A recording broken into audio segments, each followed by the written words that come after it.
Boa noite. Que a graça e a paz do Senhor Jesus seja com todos nós, amém? Querido, que alegria ter você aqui nesta noite, que bom que você veio. Você está no lugar certo. Em especial quero agradecer a presença dos nossos amigos, nossos convidados, você que está nos honrando com a sua presença aqui pela primeira vez. É muito bom ter você aqui, estamos muito felizes por você estar nesse lugar.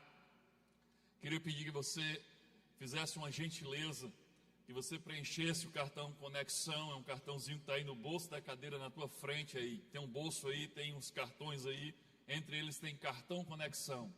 Faz a gentileza de preencher esse cartão, coloca teu nome, dá a tua opinião, principalmente como você foi recebido, como você foi acolhido aqui quando chegou, porque nós entendemos que precisamos melhorar em receber as pessoas que nós realmente gostaríamos que estivesse aqui, e você é uma delas. Quando você terminar de preencher o cartão, fica com ele aí, e quando terminar o culto, que você sair, ali fora tem uma mesa, ao lado de uma placa que tem assim escrito: é a sua primeira vez aqui. Tem uns irmãos lá bem sorridentes para receber esse cartão e te dar um presente, uma lembrança, como um símbolo da nossa alegria de você ter estado aqui conosco nessa noite. Queridos, nós vamos continuar a nossa série de mensagens, baseada no livro de Atos dos Apóstolos. O título da nossa série é Atos, a ação do Espírito através da igreja. E à medida que nós estudamos esse livro, que é um livro histórico no Novo Testamento, se de repente você não tem familiaridade com a Bíblia, o livro de Atos é um livro histórico que conta a história de como começou e como foram os acontecimentos, os principais acontecimentos nas primeiras décadas de existência da igreja de Jesus. Então, quando nós estudamos o livro de Atos, nós estamos voltando às nossas raízes, nós estamos voltando para ver como é o projeto inicial de Deus como igreja, o que é que nós temos que aprender para voltarmos a praticar as coisas que eram praticadas no princípio, e a como sermos discípulos no padrão bíblico. Hoje nós já estamos indo para a mensagem de número 29. E agora deu uma esticadinha, né? Porque vamos trabalhar de novo o capítulo 23. Não é de novo, terminar o capítulo 23. Então, vai dar uma esticadinha aí na série. Mas tem sido uma bênção, pelo menos para mim, eu sou suspeito para falar, né? Tem sido uma bênção para mim. E acredito que Deus de alguma forma tem ministrado e falado ao seu coração também por meio dessa série. Hoje, mensagem 29, o título de hoje é A Brecha na Armadura. Domingo passado a gente viu a primeira parte, nós só vimos o primeiro versículo, na verdade, do capítulo 23, e nós falamos sobre a melhor defesa. E hoje o título é A Brecha na Armadura, tem tudo a ver com o mesmo tema. Então nós vamos ler agora o texto de Atos, capítulo 23, nós vamos ler do versículo 6 ao versículo 24, e só para você entender aqui, se você está tendo contato a primeira vez com esse texto, Paulo está diante de um tribunal, mas não era um tribunal como nós conhecemos, este era chamado de Sinédrio, que era um tribunal religioso e civil de Israel. Lá eram julgados as pessoas de Israel, e esse tribunal era formado, os juízes, né, desse tribunal eram os líderes religiosos. O sumo sacerdote era o presidente deste tribunal. Então é um tribunal diferente, mas era o supremo tribunal de Israel aqui no tempo dos apóstolos. Então vamos ler esse contexto. Aliás, vamos ler o texto que está nesse contexto. Preste muita atenção, tenha total reverência. Esta é a parte mais importante, aqui é a porção sagrada da palavra de Deus. Então, leamos. Versículo 6. Então Paulo, sabendo, grave isso, sabendo, vamos precisar disso lá na frente. Então Paulo, sabendo que alguns deles eram saduceus e outros fariseus, eles quem é? Os membros do Sinédrio. Bradou no Sinédrio: irmãos, sou fariseu, filho de fariseu, Estou sendo julgado por causa da minha esperança na ressurreição dos mortos. Paulo estava falando a verdade, porque o centro da mensagem de Paulo, que fazia ele ser perseguido, era dizer que Cristo havia ressuscitado e tinha aparecido para ele no caminho de Damasco. Essa era a razão pela qual ele tinha mudado completamente de vida. Dizendo isto, surgiu uma violenta discussão entre os fariseus e os saduceus, e a assembleia ficou dividida. Para você entender, aquele tribunal, formado pelos líderes religiosos, mas entre eles existiam dois grupos, dois partidos, digamos assim. Os fariseus, que você com certeza já ouviu falar, porque eles aparecem o tempo todo quando você lê os evangelhos, e os saduceus, que não aparecem muito, mas eram a elite da liderança religiosa de Israel. Versículo 8, aqui explica: os saduceus dizem que não há ressurreição, nem anjos, nem espírito, mas os fariseus admitem todas essas coisas. Olha onde estava a divisão deles aí. Houve um grande alvoroço, e alguns dos mestres da lei, que eram fariseus, se levantaram e começaram a discutir intensamente, dizendo: não encontramos nada de errado neste homem. Ora, agora estão defendendo Paulo. Não encontramos nada de errado nesse homem. Quem sabe algum espírito ou anjo falou com ele? De que é que eles estão falando? Você está entendendo o tamanho da confusão?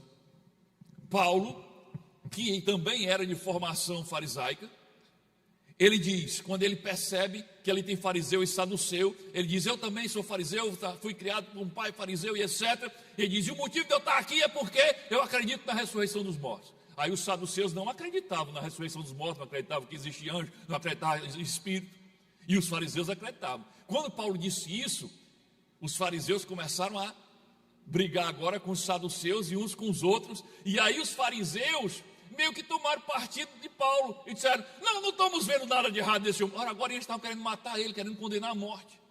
Mas agora estão dizendo: não estão vendo nada de errado nesse homem não. Quem sabe o que ele viu ali no caminho de Damasco, é disso que eles estão falando. Quem sabe essa aparição que ele diz ter sido Jesus ressuscitado, não tenha sido um anjo ou um espírito que apareceu para ele. É esse o argumento que eles estão dizendo agora.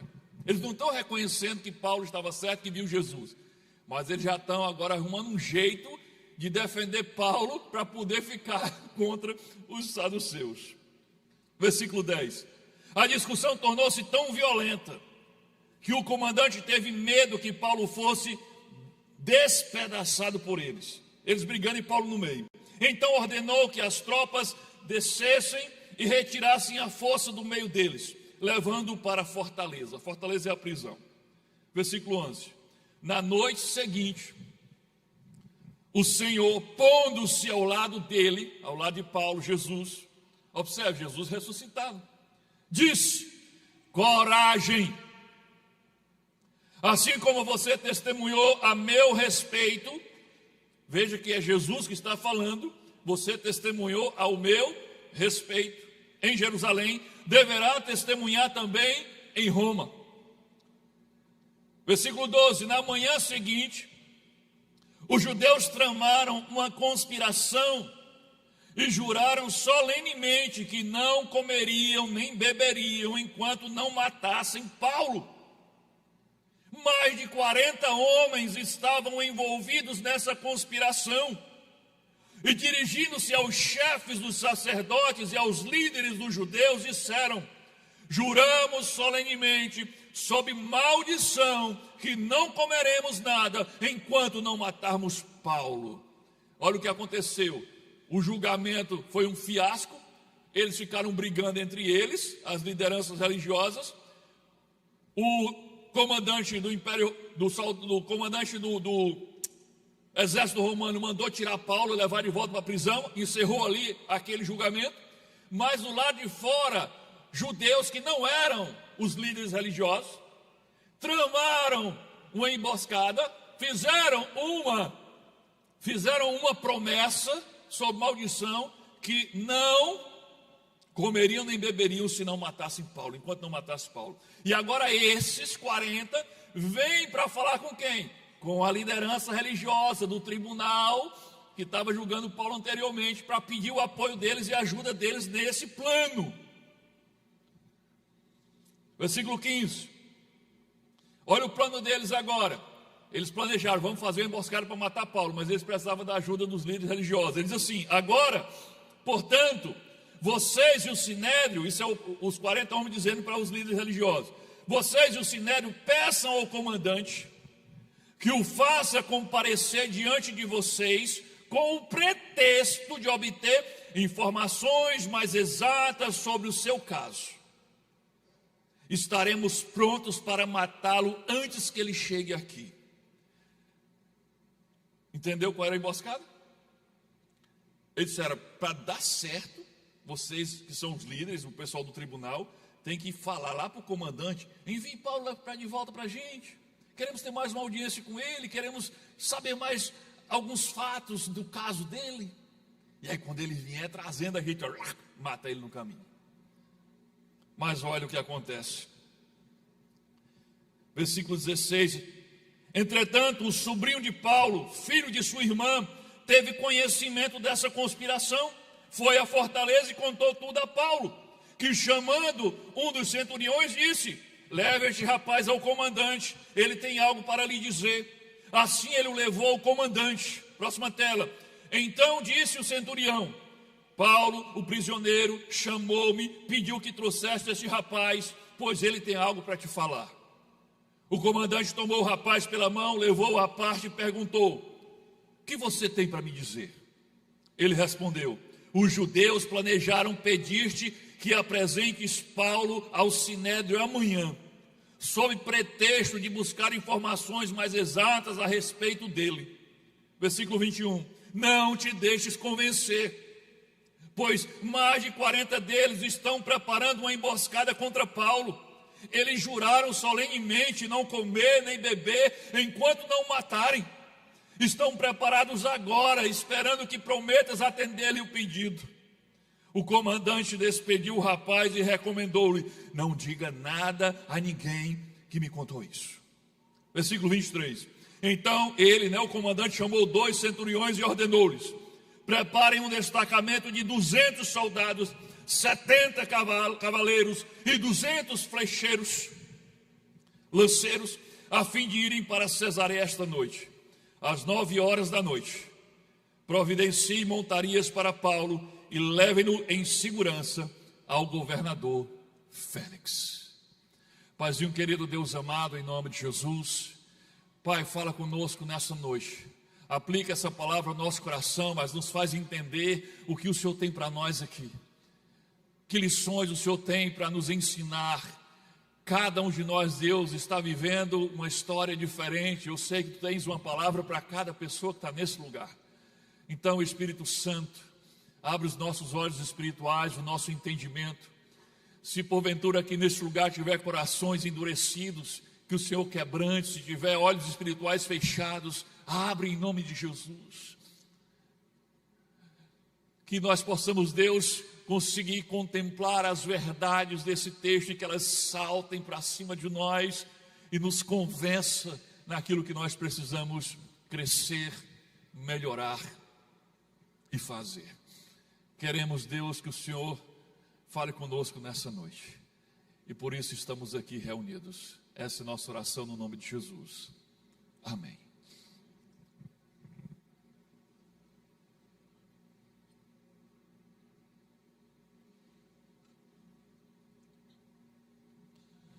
Queridos, quais lições nós podemos aprender aqui com o capítulo 23 de Atos? Domingo passado já aprendemos uma lição, e que lição, né? Sobre termos a consciência limpa diante de Deus. Mas hoje vamos aprender mais 3 lições. Então pega aí o teu esboço, pega a tua caneta e começa a anotar, não só preencher a palavrinha que falta, mas anota tudo que o Espírito Santo for aplicando na tua vida. Não perde nada. Anota. Porque quando você sair daqui, em menos de 24 horas, você já teve esquecido cerca de 70% do que você ouviu. Então anota, para que depois você possa ler e o Espírito Santo continue trabalhando em você durante a semana. para que você no PGM, durante a semana, você chegue lá e possa compartilhar como Deus falou com você. Então, anota. Primeira lição que nós vimos aqui: para vencer a batalha espiritual, você precisa conhecer o seu adversário. Para vencer a batalha espiritual, você precisa conhecer o seu adversário. Aqui o contexto é Paulo e os seus adversários é o Sinédrio. Paulo não entrou naquele tribunal às cegas. Eles sabiam quem eram os seus inimigos, no que eles acreditavam, no que eles divergiam entre si e o que os movia. E este conhecimento prévio que Paulo tinha sobre os seus inimigos foi a ferramenta usada para livrá-lo daquele julgamento armado e injusto. Vamos relembrar aí o versículo 6, diz assim: então Paulo, sabendo, lembra que eu pedi para você gravar isso? Então Paulo, sabendo que alguns deles eram saduceus e outros fariseus, bradou ao Sinédrio: irmãos, sou fariseu, filho de fariseu, e estou sendo julgado por causa da minha esperança na ressurreição dos mortos. Preste atenção nessa palavra, sabendo. Sim, antes de começar o discurso de Paulo, Lucas diz que Paulo sabia. Paulo não improvisou no desespero. Ele conhecia o terreno onde estava pisando, ele conhecia o adversário, ele conhecia a sua fraqueza. Os saduceus negavam a ressurreição, não acreditavam em anjos, não acreditavam que existem espíritos, mas os fariseus acreditavam em tudo isso. Eram duas correntes teológicas existindo uma do lado da outra dentro daquele tribunal. E essas duas correntes eram consideradas como dois partidos. Aquilo gerava uma tensão muito grande e explosiva. Aqueles dois grupos viviam se pegando e Paulo sabia disso. Então Paulo olha para aquela sala e vê o que ninguém mais estava vendo ali. Ele viu uma brecha na armadura do seu inimigo. E aí ele foi certeiro. Ele foi exatamente ali onde era a brecha na armadura, que era a divisão que havia entre eles. Mas veja, essa estratégia não é uma coisa da cabeça de Paulo. Paulo não está sendo meramente humano. O que é mais admirável é que Paulo estava na situação que Jesus disse que os seus discípulos estariam, e ele estava agindo como Jesus disse que ele deveria agir quando estivesse nessa situação. Quer ver? Mateus 10, 16, 18, olha o que diz aqui, Jesus profetizando o que iria acontecer. Ele diz assim: observai, prestai atenção, eu vos envio, ele está falando para os discípulos, para os apóstolos, eu vos envio como ovelhas entre lobos. Está dizendo, a missão de vocês vai ser perigosa. Sede, portanto, astutos como as serpentes e inofensivos como as pombas. Ou seja, não sejam violentos, mas sejam astutos, inteligentes, estratégicos. Aí ele dizia: acautelai-vos dos homens. Aí olha a profecia: pois vos entregarão aos tribunais e vos açoitarão nas suas sinagogas. Sereis levados à presença de governadores e reis por minha causa, para testemunhardes a eles e aos gentios. Jesus disse: vocês vão agir assim. A missão de vocês é perigosa, mas vocês vão agir, vocês vão ser astutos como as serpentes, né? Mas vocês não vão ser violentos, mas vocês vão ser inteligentes, estratégicos, porque vocês vão ser arrastados para os tribunais, colocados diante de governadores e de reis, e serão açoitados. Paulo já tinha sido açoitado mais de uma vez. Essa não era a primeira vez que Paulo estava sendo julgado diante de um tribunal. Paulo estava vivendo exatamente o que Jesus profetizou e estava agindo como ele ensinou, astutamente como uma serpente, no bom sentido. A gente está acostumado a ouvir sobre serpente só no mau sentido, né? Mas aqui é no sentido certo. Paulo deu um bote certeiro. É isso que ele fez. Ele deu um bote certeiro nos seus inimigos. Ele viu a brecha na armadura e ele foi exatamente ali, entre uma partida e outra, e a espada entrou. Então Paulo tocou no ponto exato de ruptura entre os seus inimigos, que era a ressurreição dos mortos. E o que aconteceu? O tribunal implodiu. Os fariseus, que momentos antes estavam julgando e querendo condenar Paulo à morte, de repente passam a atacar os saduceus, que eram os seus companheiros, e se voltam contra eles e ficam do lado de Paulo. Não encontramos nada de errado desse homem. Eu acho que foi um anjo que apareceu para ele, acho que foi um espírito. Ele acha que foi Jesus, mas não foi. Mas está tudo certo. Errado mesmo são vocês que não acreditam na ressurreição dos mortos. Olha que loucura. E o comandante romano, depois que a confusão diz que o comandante teve medo de Paulo ser despedaçado, porque Paulo estava no meio da confusão. E aí o comandante romano precisou intervir e mandou que tirasse Paulo de lá e deixou ele lá falando sozinho, brigando sozinho. Querido, olha que lição. Quem não conhece o seu adversário sempre fica em desvantagem.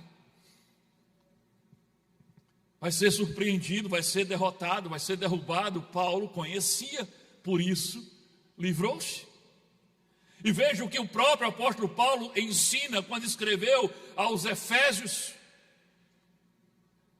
Olha como isso era um conhecimento que Paulo tinha, Efésios 6:11. Paulo diz assim: vistam toda a armadura de Deus, para que vocês possam firmar-se contra as ciladas do diabo.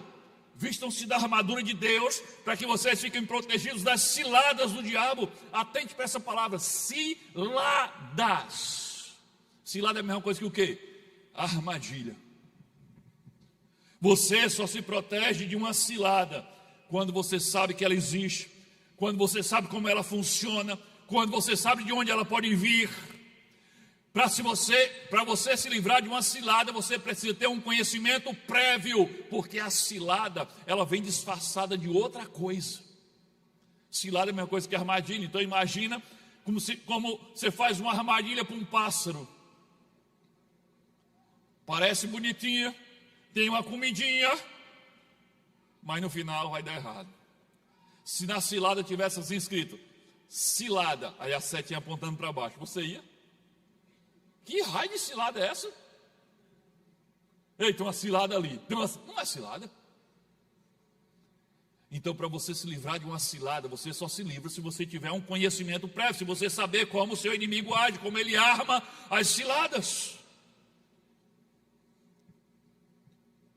Mas entenda, o verdadeiro adversário de Paulo não eram os saduceus nem os fariseus, e ele sabia disso. Era quem estava por trás deles, tentando impedir que Paulo continuasse seu ministério. E Paulo também sabia que os seus verdadeiros inimigos não eram aqueles dois grupos, eles eram apenas instrumentos do seu inimigo. Mas olha o que Paulo diz aqui no mesmo capítulo de Efésios, agora no versículo seguinte, versículo 12. Olha o que Paulo fala. Ele diz assim: porque não temos que lutar contra o sangue e a carne. Ele está falando contra carne e osso, contra gente. Mas contra os principados, contra as potestades, os poderes, contra os príncipes das trevas desta idade, ou seja, deste tempo, contra as hostes espirituais da maldade nos lugares celestiais, aqui quer dizer nos ares. Você está entendendo a revelação que Paulo está colocando aqui? Paulo está dizendo: você pensa que você está lutando contra pessoas? Você está aí odiando pessoas, lutando contra pessoas, se debatendo contra pessoas, e Paulo está dizendo: não, você não está enxergando. Tem muito mais coisas entre o céu e a terra que os seus olhos naturais não podem ver. Existem potestades, poderes espirituais, principados, os príncipes das trevas. Existem demônios. Tudo isso é real, mas os seus olhos naturais não podem ver. mas eles estão agindo o tempo todo. E Paulo está dizendo, a nossa luta é contra as trevas, é contra esses principados, contra as potestades, as hostes do maligno. O teu verdadeiro inimigo não é alguém de carne e osso, não é o colega que te prejudicou, nem o familiar que te machucou, nem o vizinho que te xingou. É aquele que está por trás de todos eles, é aquele que está por trás daquele que te persegue, é aquele que está por trás daquele que te acusa, é aquele que está por trás daquele que quer te impedir de viver o que Deus tem para você, é aquele que quer impedir de você fazer o que Deus mandou você fazer. Assim como Paulo conhecia os fariseus e conhecia os saduceus muito bem, ele conhecia quem estava por trás deles também. E nós precisamos conhecer o nosso adversário para podermos vencer as batalhas espirituais. Então, se nós precisamos conhecer, a questão é, o que é que nós precisamos saber sobre o nosso adversário?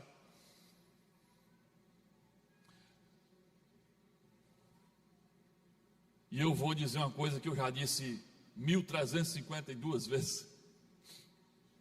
Estou brincando. Eu não contei não. Mas olha o que eu disse. A mentira é a sua principal arma. O que é que você precisa saber sobre o seu inimigo? É que a mentira é a sua principal arma. A principal arma de Satanás, que é o seu inimigo, é a mentira. E o texto que você também já me viu falar milhares de vezes diz assim, João 8:44. Ele era homicida desde o princípio, não se firmou na verdade, porque não há verdade nele. Quando mente, fala do que lhe é próprio, porque é mentiroso e pai da mentira. Os mais antigos vão dizer, não, pastor, de novo esse assunto. Vem um pastor falar sobre isso outra vez. Sabe por que eu insisto tanto em alertar sobre isso? Por duas razões. A primeira razão é porque a mentira não é só mais uma arma de Satanás. A mentira é o fundamento de tudo que ele faz contra você. É através da mentira que ele entra na tua mente, é através da mentira que ele destrói a tua vida, é através da mentira que ele destrói a tua família, é através da mentira que ele enfraquece a tua fé. Tudo tem a ver com a mentira. Ele usa a mentira para atrair você para as ciladas dele. Porque, como eu falei, se tivesse o nome cilada, você não ia. O nome que vai estar lá é outro. Vai estar lá festa, comida de graça, prazer, solução, alívio. E quando você chega lá, tem um buraco para você cair dentro. Ele usa a mentira para nos atrair para as suas ciladas. Veja, você lembra da cilada armada pelos judeus aqui nesse próprio capítulo que nós lemos? Os judeus armaram uma cilada, uma emboscada para Paulo. Lembra disso? E essa cilada toda se sustentava em cima de quê? De uma mentira. Se a mentira não acontecesse, a cilada não era bem sucedida. Lembra como foi a cilada? 40 homens se reuniram e disseram, não vamos comer, não vamos beber, enquanto não matarmos Paulo. Mas eles não podiam, eram 40, mas Paulo estava na fortaleza romana, cheia de soldados armados até os dentes, eles não tinham como ter acesso a Paulo. Aí eles vão pedir ajuda a quem? Aos líderes religiosos do Sinédrio, e diz, olha, nós estamos com um plano, nós vamos matar Paulo, já juramos que não vamos comer nem beber enquanto fizermos isso, mas vocês vão precisar ajudar a gente. Como? Você vai mandar um recado para o comandante do exército romano e vai dizer assim, queremos ter uma audiência a mais com Paulo, manda ele para nós, porque queremos examinar melhor o caso dele. E aí quando o comandante lá acreditar nessa mentira e vier e mandar Paulo para vir para cá, no caminho a gente pega ele e mata. Não existe audiência, não existe intenção de entender melhor o caso de Paulo, era uma mentira. Essa mentira sustentava o quê? Toda aquela cilada. A mentira desse errado, todo o plano de Satanás caía por terra. Querido, nós acabamos de ler que Satanás é o pai da mentira. Ele nunca vai apresentar o pecado para você com o nome pecado, não. Ele nunca vai apresentar a você a destruição, identificado como destruição. Ele sempre vai embrulhar a morte em papel de presente. Ele vai dizer assim para você: isso aqui vai te fazer bem. Aí ele te entrega veneno. Ele vai dizer assim: isso aqui você merece. Você merece isso aqui. Dê isso para você mesmo. E aí quando você pega, ele vai cobrar de você um preço que você não pode pagar. E ele vai cobrar pelo resto da tua vida. Ele vai dizer: isso aqui vai resolver o teu problema. Mas quando você aceita, não só não resolve o teu problema, como traz outros 10 problemas novos maiores do que aquele. É assim que o diabo faz. A mentira é a base de tudo. As ofertas do inimigo, elas sempre vêm com a aparência de vida. Mas se você conhecer minimamente quem é o teu inimigo, você vai sentir que tem cheiro de morte. A segunda razão pela qual eu insisto em dizer: olha, cuidado, a mentira é a principal arma de Satanás. Sabe por quê? Agora é a notícia boa. Porque a mentira não é só o ponto forte dele. A mentira não é só a sua principal arma, mas a mentira também é o seu ponto fraco. A mentira é a brecha na armadura de Satanás. É? Como assim? É? Porque é só você entender que a mentira é a coluna de sustentação de tudo que ele faz, e você desmascara a mentira, todo o plano dele cai por terra. É assim. Sabe qual é a criptonita do diabo? O pessoal é das antigas, né? Nós de criptonita ruim mais não. O que raio é criptonita? Nina é o negócio que usava para destruir o super-homem. Sabe qual é a criptonita que você pode usar para destruir Satanás? A verdade. A verdade. Jesus falou em João 8:32, ele diz: conhecereis a verdade. E o que é que vai acontecer? A verdade vai te libertar. Porque a mentira de Satanás, ela aprisiona. Mas a verdade contida em Deus, materializada em Jesus, ela te liberta. Você viu como foi que Deus destruiu a cilada de Satanás para tirar a vida de Paulo? Ele tramou toda aquela mentira para mandar o recado para o comandante: diga a ele que vem para a audiência, traga ele aqui para a audiência. Como foi que tudo aquilo foi destruído? O sobrinho de Paulo ouviu a conversa, foi lá dizer ao comandante, disse a verdade: comandante, não tem nada de audiência não, comandante. Eles estão inventando, eles armaram emboscada, eles querem matar Paulo. Quando o comandante ficou sabendo disso, ele disse: não, pode preparar aí os 100 cavaleiros, 200 lanceiros e não sei o que, e leva Paulo embora daqui em segurança. Acabou a cilada de Satanás. Não era um negócio, um aparato enorme, 40 homens, a liderança religiosa, desmentiu, botou luz sobre a mentira, revelou a verdade, desmoronou tudo. É por isso que você tem que entender isso, querido. Se você desmascara a mentira de Satanás, todo o poder dele sobre você vai ao chão. Por isso que você tem que se tornar especialista na verdade.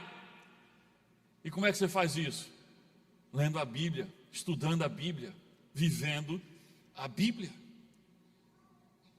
E aí você vai aprender a reconhecer as mentiras e as ciladas do diabo, mesmo quando ela vier com uma plaquinha e com luzinha piscando e dizendo que é muito bom.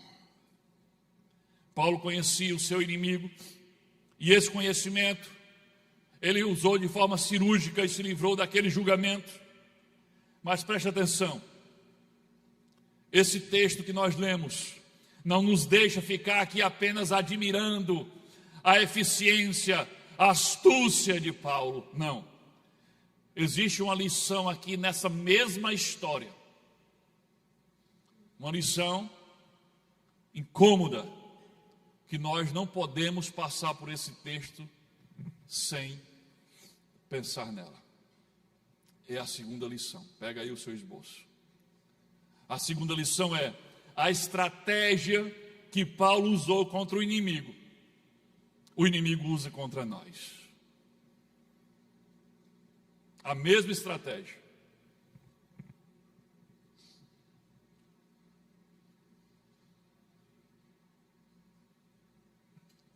A estratégia que Paulo usou contra o inimigo para derrotá-lo naquele tribunal é a mesma estratégia que o inimigo usa para nos derrotar. E qual foi a estratégia? Identificar a brecha na armadura e atingi-lo cirurgicamente ali, no ponto fraco. E qual era a brecha na armadura do Sinédrio? A divisão que havia entre os seus membros por causa de questões teológicas. Já entendeu, né? O bom entendedor já entendeu, né? Eu já podia ir para a próxima lição, mas vou continuar. O ponto de discussão deles era a ressurreição dos mortos. Agora preste atenção.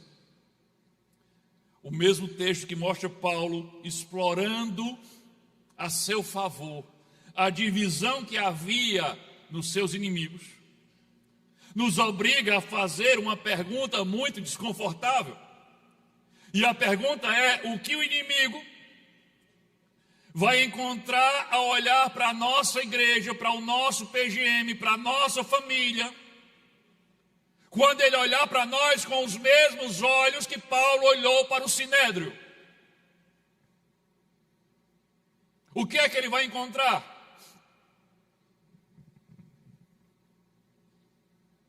Paulo, quando olhou, encontrou no Sinédrio divisão. E o inimigo, quando procura o que Paulo procurou, ele acha a mesma coisa no meio de nós: divisões, facções, partidarismos.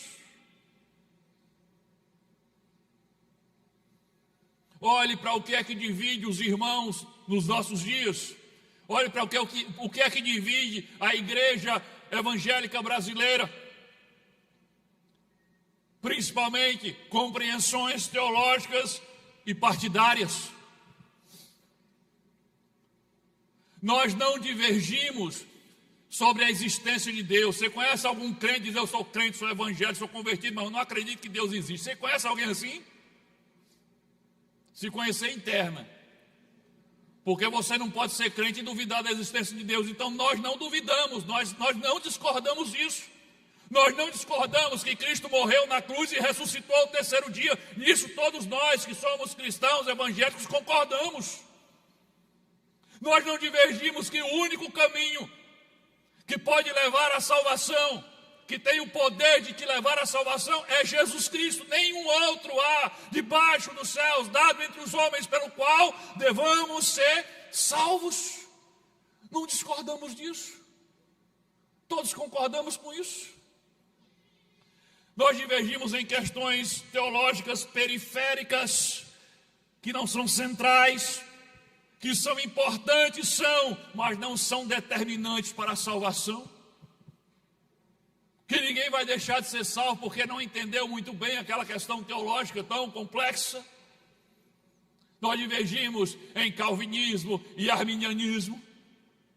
E talvez você nem saiba o que é isso, não precisa saber não. Fique em paz. Você é feliz e não sabe. Divergimos sobre batismo por imersão ou batismo por aspersão, é batismo mergulhando ou só com a aguinha na cabeça.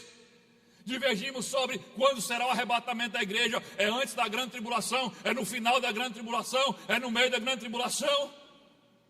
Divergimos sobre o batismo com o Espírito Santo, é o ato de receber o Espírito Santo ou é uma segunda experiência mais forte que você tem depois.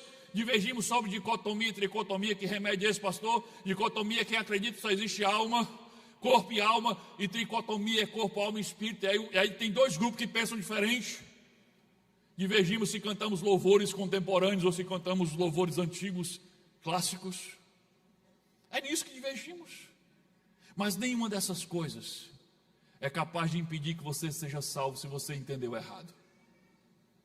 Se você creu que Jesus é o único e Senhor e Salvador, que Ele morreu na cruz e ressuscitou ao terceiro dia,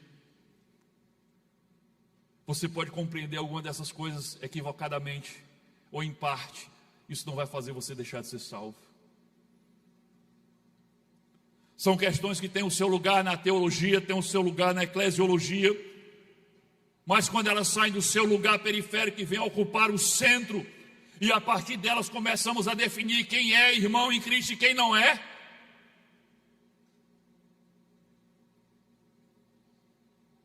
aí tem uma fenda na armadura. E se não bastasse essas divisões teológicas, eu sou de Calvino, eu sou de Armínio. Quem está acompanhando a leitura do Novo Testamento diariamente, viu agora que Paulo, nós estamos estudando 1 Coríntios, você viu? O que estava acontecendo na igreja de Corinto era isso.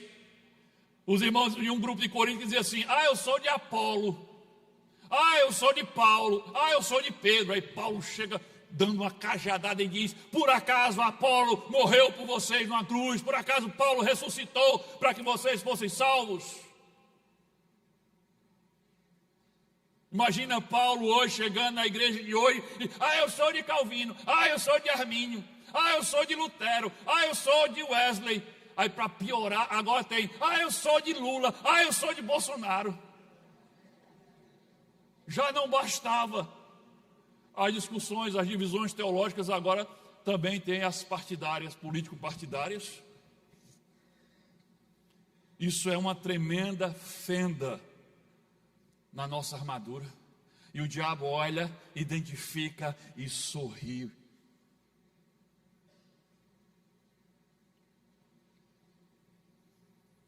A estratégia que Paulo usou contra os seus inimigos, o diabo usa contra nós. Uma frase foi tudo que Paulo precisou.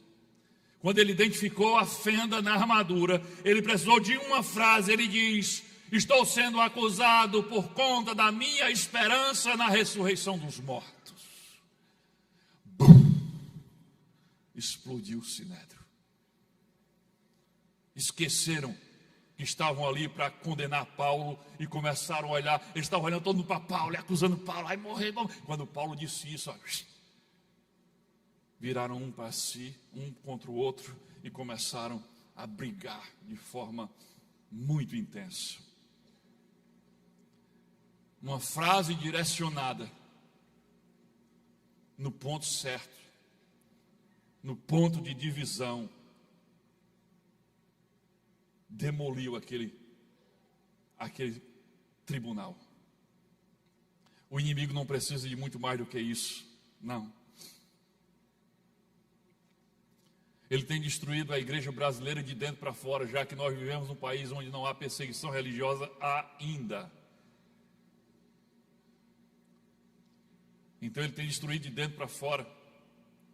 Ele acende uma pequena fagulha dentro de uma brecha na armadura e ela explode.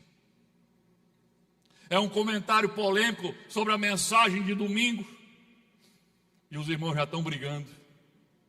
É um post nas redes sociais sobre uma informação que não foi muito precisa a respeito de um assunto teológico e os irmãos já estão se degladiando. Eu vou confessar um pecado. Essa semana apareceu para mim um post no Instagram, um vídeo, semana passada. Era um pastor batizando por aspersão. E aí embaixo tinha toda uma argumentação. Por que é que eles batizavam por aspersão? Porque eles estavam sendo fiéis à reforma protestante, porque todas as igrejas reformadas desde Lutero, todos batizaram por aspersão. Então eles estavam seguindo a tradição e sendo coerentes com a reforma protestante. Aí eu o dedo coçando, e feliz. Aí eu fui lá e irritei, assim. Mas irmão, nós não temos que ser coerentes, não é com a Bíblia, em vez de ser com a reforma? Meu amigo. Entrou um abençoado lá e disse: já é só a gente botar aqui uma postagem que vê esses irmãos com QI negativo. Me chamaram de burro. QI negativo foi o melhor elogio que teve num texto desse tamanho. Mas pensa num cara que veio assim com os dois pés assim nos meus peitos. Aí quando eu vi aquilo, aí eu botei assim: oh, meu, quer dizer, é o meu tom de voz, né? Ele deve ter escutado eu falando grosso, né? Eu falei assim: meu amado, me perdoe por ter feito um comentário na sua postagem. Fique na paz. Tentei botar uma águazinha em cima do fogo que explodiu. Está vendo? Você aprender a ficar quieto, tá? O que é que você tem que ir comentando as postagens dos outros? Mas é isso, basta um comentário e os irmãos partem para cima, como se odiassem um ao outro. Bem na fenda que nos divide. Uma fagulha pequena e de repente os irmãos que deveriam estar ombro a ombro na batalha contra o diabo para resgatar os perdidos, de repente estão frente a frente, se agredindo, se ofendendo.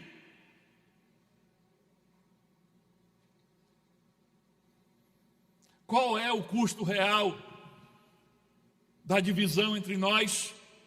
O texto também diz, olhando para o exemplo do Sinédrio, a gente aprende. Diante da confusão generalizada entre fariseus e saduceus naquele tribunal, o que é que o comandante da guarda romana que estava olhando, assistindo o julgamento fez? Retirou Paulo e saíram os dois de lá. E deixaram eles brigando sozinhos. Isso te ensina alguma coisa? Quando a igreja gasta suas forças em batalhas internas uns contra os outros, sobre doutrinas periféricas, sobre política, ou sabe o que é que acontece? A mesma coisa. Alguém que estava perto, olhando, tentando ouvir alguma coisa, tentando receber alguma resposta para uma pergunta da sua própria alma, vai embora, porque nós estamos ocupados demais brigando uns com os outros, e eles vão embora, e a gente fica aqui brigando, e discutindo, e se ofendendo, por conta das nossas diferenças teológicas ou político-partidárias. Esse é o preço da divisão. Mas atenção, querido, não vão dizer que eu disse o que eu não disse. Eu não estou falando que teologia não é importante. Eu não estou falando que não é importante você estudar a teologia. Eu não estou dizendo que é proibido você discutir saudavelmente, discutir no bom sentido, conversar com um irmão que pensa diferente de você sobre essas questões doutrinárias. Não estou falando isso. É porque existe uma diferença enorme entre defender o evangelho verdadeiro diante de heresias que realmente surgem, e essas você não pode ficar calado, e sair brigando com os irmãos por questões teológicas que são complexas demais e que não são fundamentais para a salvação. Nós temos que ter unidade. E sabe o que é unidade? Primeiro é bom você saber o que não é unidade. Unidade não é todo mundo pensar igual e concordar com tudo. Não, isso não é unidade, isso é uniformidade. Deus não quer isso. Por isso que Ele nos fez cada um diferente do outro. Unidade é quando nós pensamos diferentes, temos opiniões diferentes, mas estamos juntos, unidos por aquilo que temos em comum, que é Cristo. Unidos por aquilo que temos em comum, que é a nossa missão, todos mirando para o mesmo alvo. E qual é o nosso alvo? É a missão que Deus nos deu. Os perdidos que estão indo para o inferno, é acima de tudo o reino de Deus e o rei desse reino, que é Jesus Cristo. Agora deixa eu dizer uma coisa muito importante, que talvez ajude você a ser menos bravo com os irmãos nas discussões teológicas. Por baixo de quase todas as divisões doutrinárias que fragmentam a igreja cristã, existe um erro comum. E sabe qual é esse erro? A ilusão de que eu consegui compreender Deus por inteiro.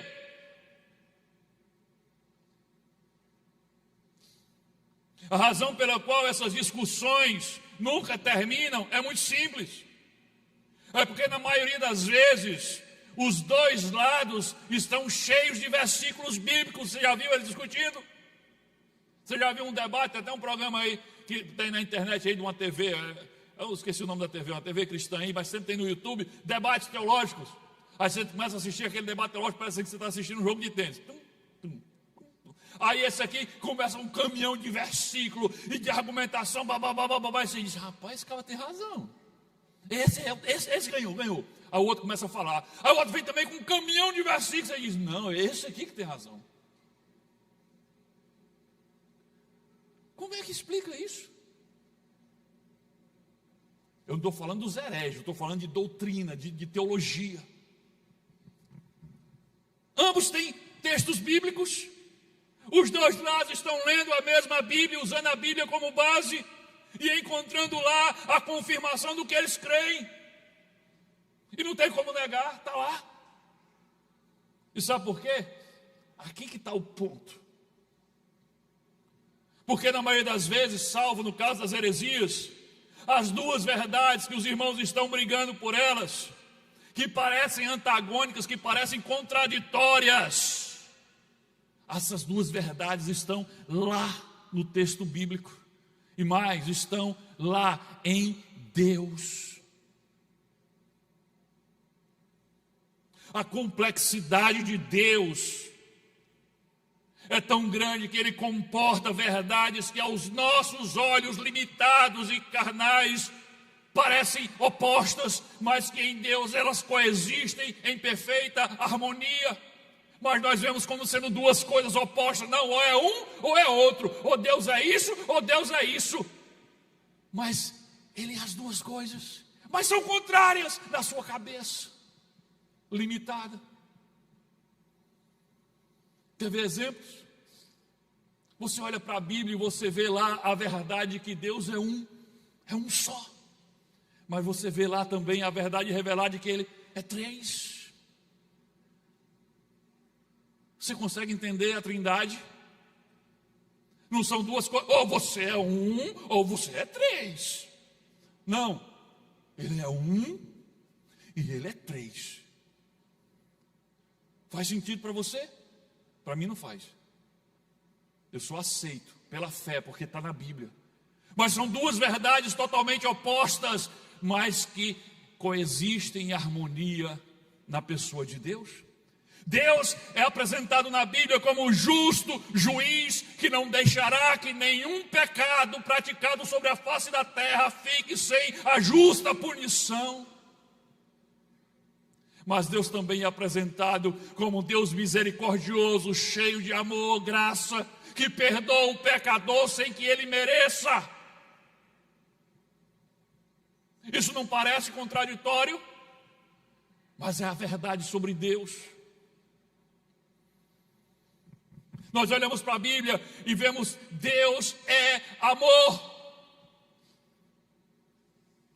Até cantamos, o amor tem um nome. Deus é amor, mas a mesma Bíblia que apresenta Deus como amor, que diz, porque Deus amou o mundo de tal maneira, é a mesma Bíblia que apresenta Deus como um Deus que fica irado, um Deus que é fogo consumidor. Aí tem um grupo de irmãos que pegam só a parte do amor e diz, não, Deus é amor, e só Deus é amor, e amor, e amor. Mas tem outro grupo que vem aqui e diz, Ele é ira, Ele é justiça, Ele vai matar você. São duas verdades sobre Deus, mas aparentemente são contrárias, mas elas coexistem em Deus. E quando você só pega uma delas, você começa a brigar com o teu irmão que pegou a outra. E aquele irmão diz, está aqui, está dizendo aqui que Deus é amor, está aqui o versículo, está aqui dizendo que Deus é ira, que Deus está irado, está aqui, está mesmo. Você olha para a Bíblia e vê dizendo que Deus é soberano, que tudo está debaixo do seu controle, e que nada acontece sem a sua permissão, sem o seu decreto. Mas você vai para o outro lado e você vê a Bíblia claramente falando que Deus deu ao homem responsabilidade por suas escolhas. Mas agora, Ele é soberano, o homem tem responsabilidade. Aí um pega só a soberania, o outro pega só a responsabilidade. Aí começa a brigar um com o outro, mas as duas verdades estão lá, estão na Bíblia, estão em Deus. Aí você olha para Jesus, aí a Bíblia apresenta Jesus como Deus. É o Verbo encarnado, é Deus encarnado, Emanuel, Deus habitando entre nós. Mas a Bíblia apresenta Jesus como homem, o Filho do homem, totalmente homem, 100% homem. Ele é 100% Deus, ele é 100% homem. Não pode, ou é Deus ou é homem, mas pode. Em Deus, essas duas verdades que parecem contraditórias, elas encontram harmonia, porque Deus é muito maior do que você pode compreender. Essas tensões são a realidade de quem Deus é, e glória a Ele por conta disso, porque se eu conseguisse entender Deus, Ele era pequeno demais para ser o meu Deus.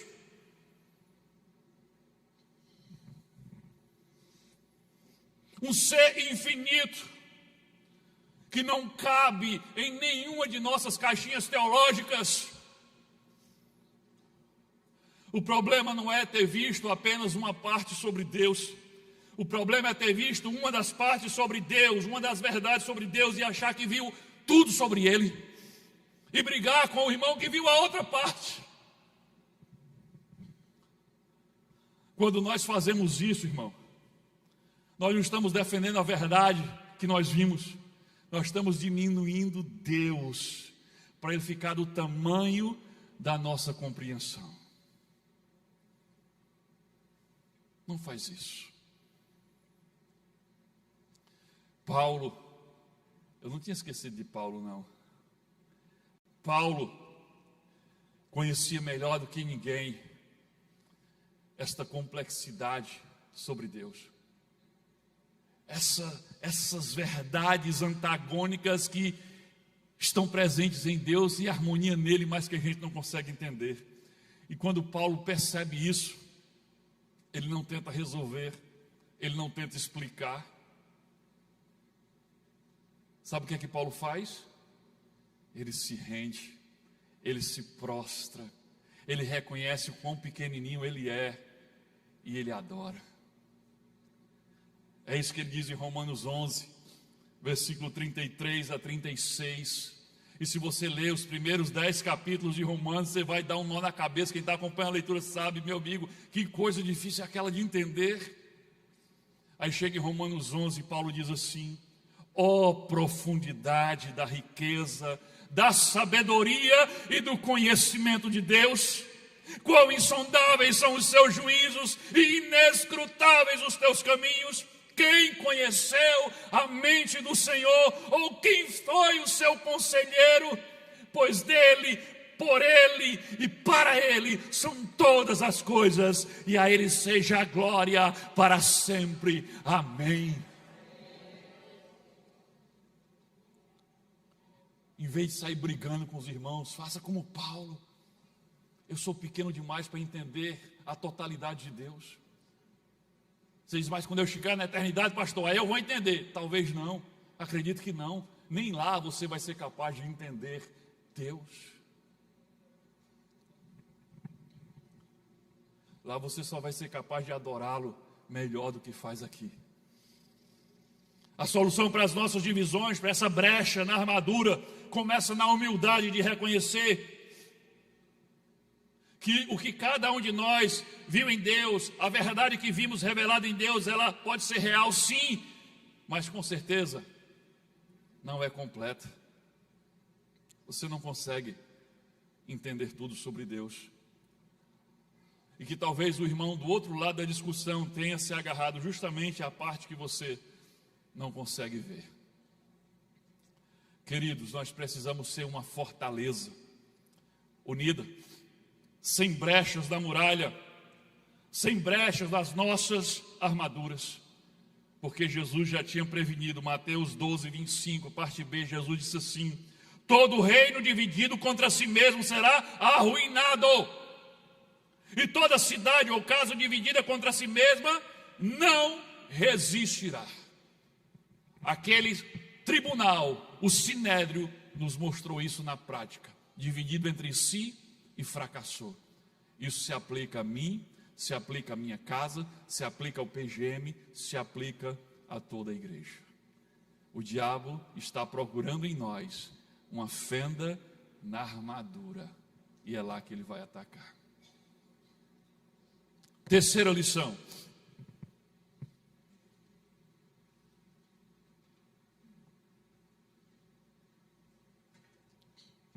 Quando Deus diz coragem, é porque Ele já viu o que vem pela frente e já preparou a saída. Quando Deus diz coragem, Ele não está dizendo como aquele irmão que você conta um problema para ele e diz: irmão, já deu certo. Vai dar tudo certo, irmão. Com base em que você está dizendo isso? Porque não sabia outra coisa para dizer, ele disse isso. Quando Deus diz coragem, quando Ele diz vai dar certo, é porque Ele já viu o dia seguinte. É porque Ele está no controle de tudo. O conhecimento que Paulo tinha dos seus inimigos no tribunal funcionou. O sinédrio implodiu, ele saiu livre daquele julgamento. Mas do lado de fora nós vimos, já tinha outros inimigos que tramavam a próxima cilada para tirar a vida de Paulo. Vamos lembrar aí, versículo 12, 14. Quando amanheceu, grave isso, quando amanheceu. Veja, o julgamento de Paulo foi durante o dia, e aí teve a noite, e depois teve a manhã.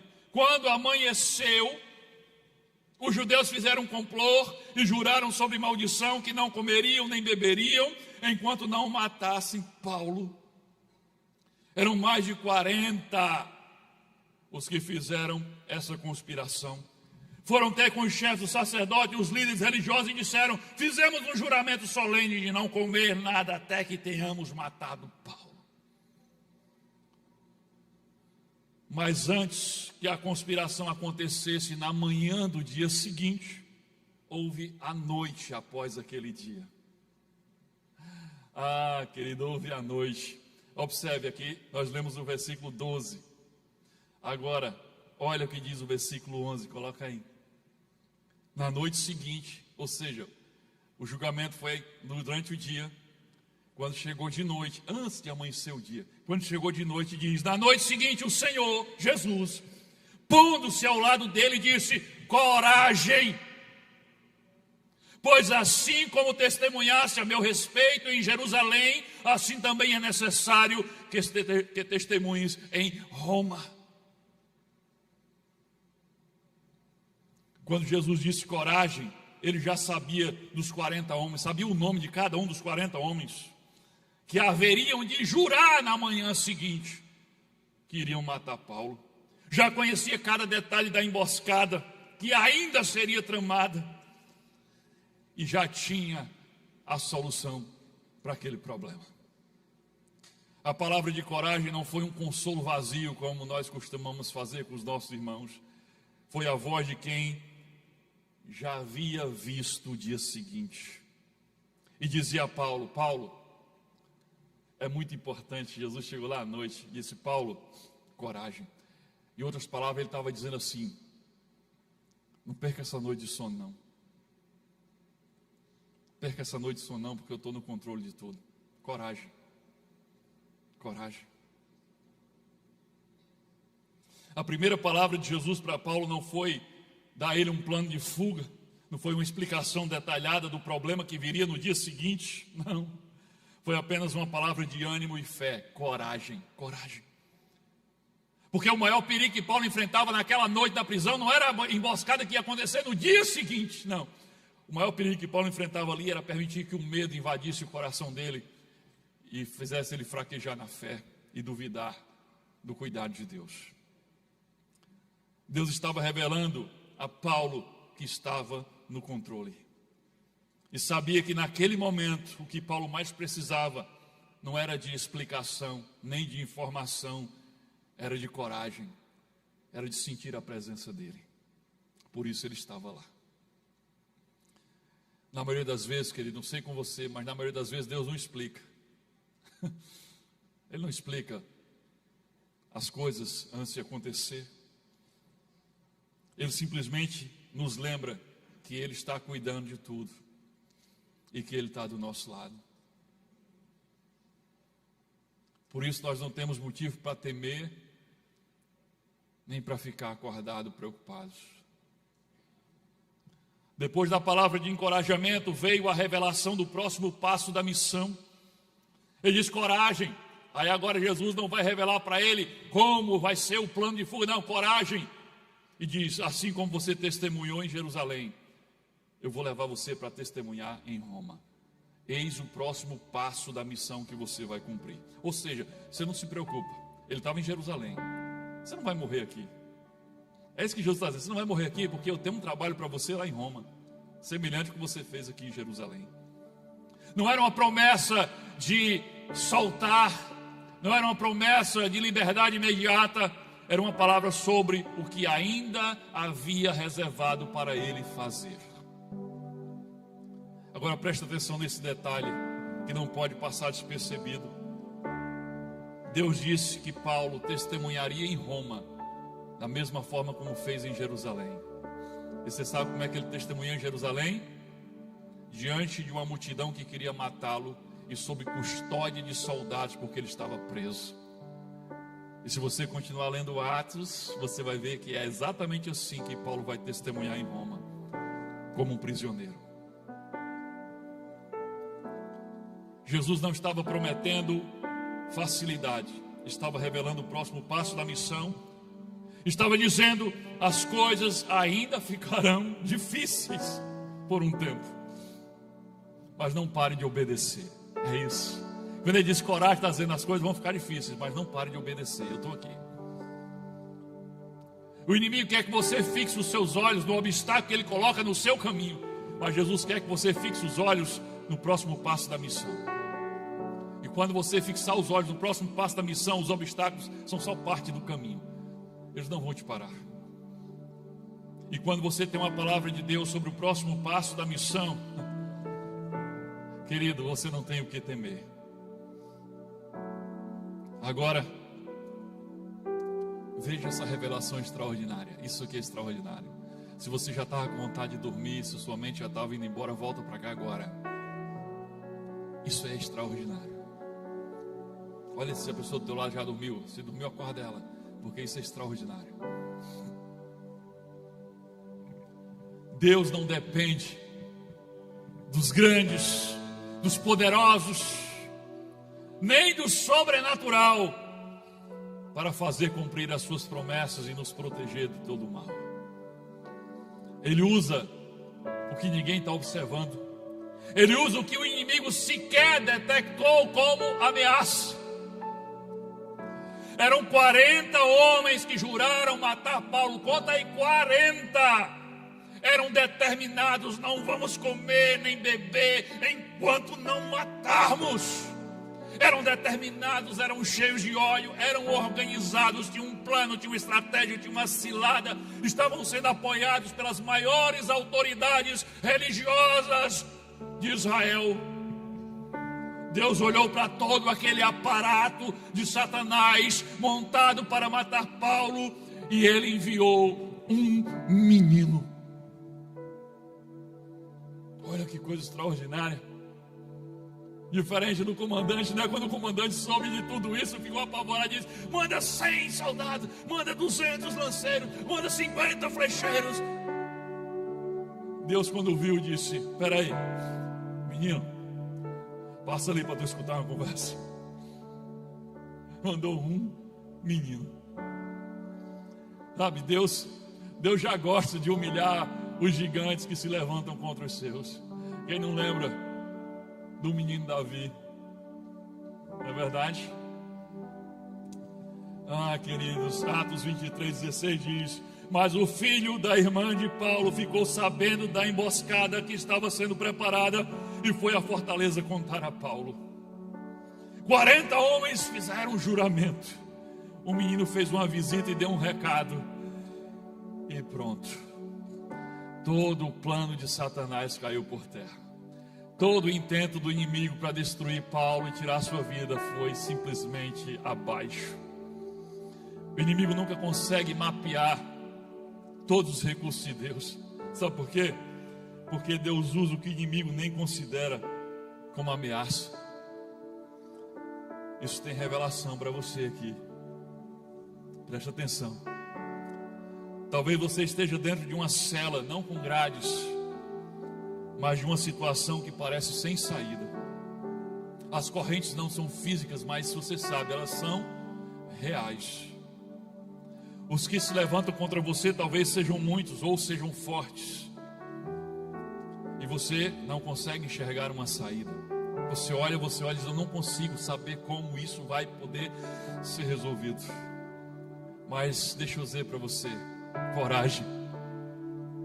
Você pode dizer para a pessoa que está do seu lado, diga para a pessoa assim, diga assim, seja a voz de Jesus dizendo para ela: coragem, coragem. Sabe por que coragem? Porque o Jesus a quem tu serve já viu o dia seguinte. Ele já providenciou a solução que você não consegue nem imaginar. Ele já traçou o teu próximo passo para dar. E quando ele diz coragem, não é porque o perigo não seja real, é porque a solução já está pronta. E você vai se surpreender com uma forma simples, como Deus pode te socorrer. Que Deus nos abençoe, em nome de Jesus. O inimigo tenta laços e embaraços pra me envergonhar, mas não vai, porque eu não estou sozinho nessa guerra. Comigo o braço forte do Senhor, aquele que acalma o vento, aquele que aquieta o mar, que tira a força do fogo e faz o leão jejuar. O Deus que derruba as muralhas, da estéril faz mães de filhos, é o mesmo que bradar do alto: não temas, sou contigo. Deus já tem o caminho aberto pelas águas, faz romper muitas fontes em meio ao deserto. Haverá nuvens que trazem chuvas de bênçãos. Ouça a voz, Deus te dá escape e livramento. Coragem. Não porque o caminho seja fácil, não porque os 40 homens vão desistir quando o dia amanhecer. Não, eles estão obstinados.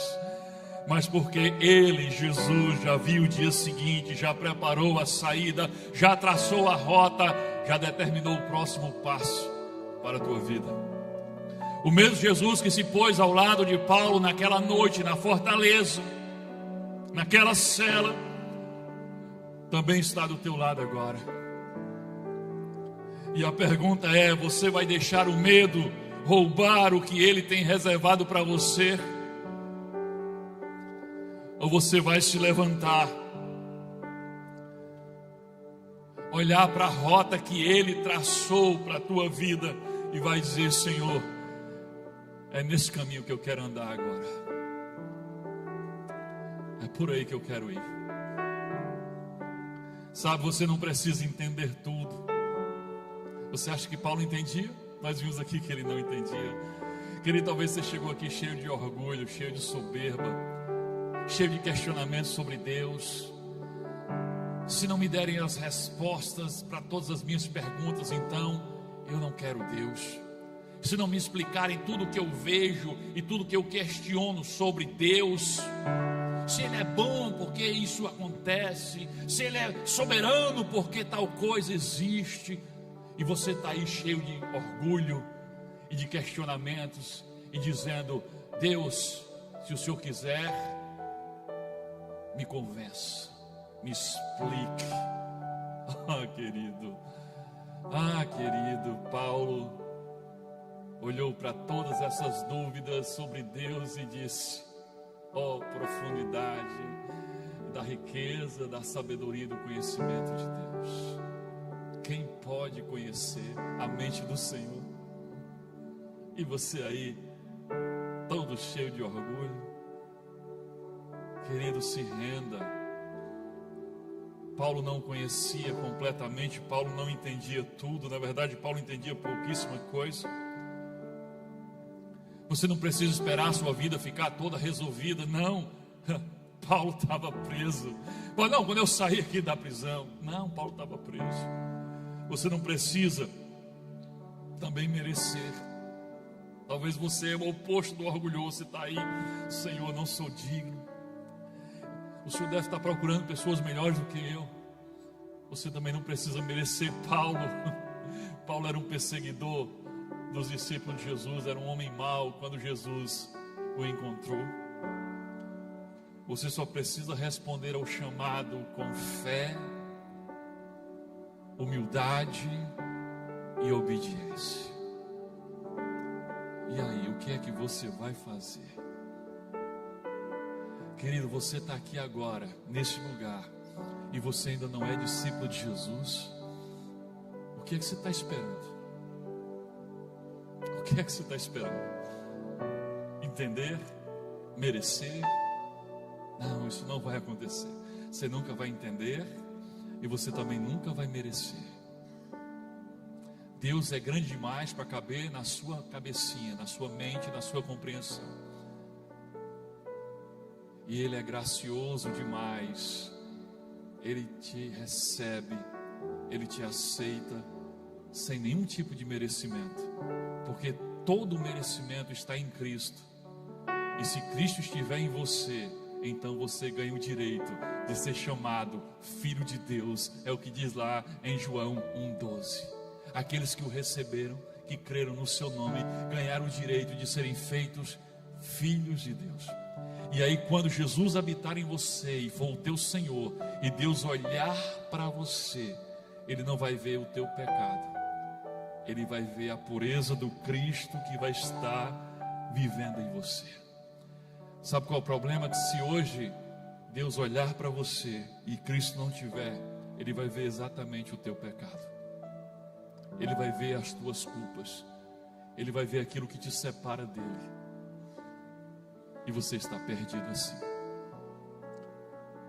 Se você quer entregar a sua vida a Jesus hoje, se você quer recebê-lo como teu Senhor e Salvador, se você quer que Ele viva em você, se você quer que Ele seja o teu mestre, o teu professor, se você quer ser discípulo dEle, então feche os teus olhos agora e ora comigo. Eu vou conduzir você numa oração para que você se torne discípulo de Jesus agora. Essa oração tem que ter humildade. Você tem que reconhecer que é pecador. Você tem que pedir perdão pelos seus pecados. Você tem que se render completamente a Ele e abrir a porta da tua vida para Ele entrar e sentar no trono da tua vida. E na hora que Ele entrar, escute, quem está batendo a tua porta é o Rei dos Reis e Senhor dos Senhores. Quando Ele entrar, Ele governa. Ele dita o ritmo e a rota, como Ele fazia com Paulo. Querido, não tem nada melhor do que seguir os passos de Jesus. Quer isso para a tua vida? Então ore comigo agora. Feche teus olhos e ore de todo o teu coração. Repita essa oração se você quer isso. Somente se você quer isso. Diga assim: Senhor Deus, no nome de Jesus Cristo, eu entro agora na tua presença por meio desta oração. E assim como Paulo lá em Romanos 11, eu me rendo completamente diante do Senhor. Eu admito que eu sou pecador.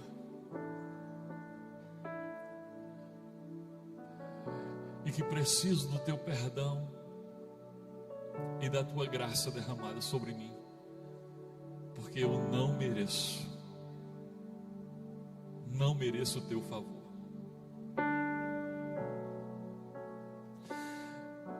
Me lava com o sangue do teu Filho Jesus e me purifica e me torna digno de entrar na tua presença como filho.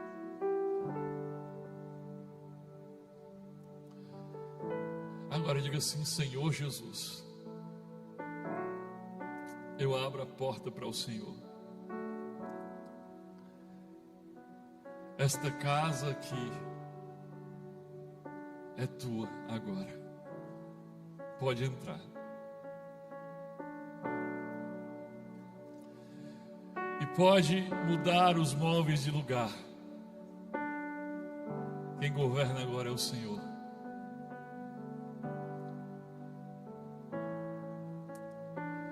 Me transforma cada dia em alguém parecido contigo. Tira de mim tudo que não te agrada. E a partir de hoje eu só quero para a minha vida aquilo que o Senhor também quiser. Então me dá uma mente nova e um coração novo. Muda os meus valores, transforma o meu caráter. Me dar uma vida nova, como o Senhor fez com Paulo, que era um homem mau, que odiava os teus discípulos, que odiava o teu evangelho, mas que o Senhor transformou ele num grande apóstolo. Me transforma assim, Deus. Me transforma em uma nova pessoa completamente diferente. Me segura pela mão e me conduz no teu caminho. Eu quero caminhar com o Senhor até a eternidade. Mas eu admito, eu sou fraco. Eu sou falho. E se o Senhor não me segurar firme, eu vou ficar pelo caminho. Então, Jesus, não me deixa ficar para trás. Se as minhas pernas estiverem muito fracas, me leva no colo. Mas me leva até a presença do Pai. Eu me entrego completamente ao Senhor, para te seguir, para te imitar e para te obedecer por toda a minha vida. Amém. E louvado seja o nome do Senhor Jesus. Olha, acho que eu me converti de novo.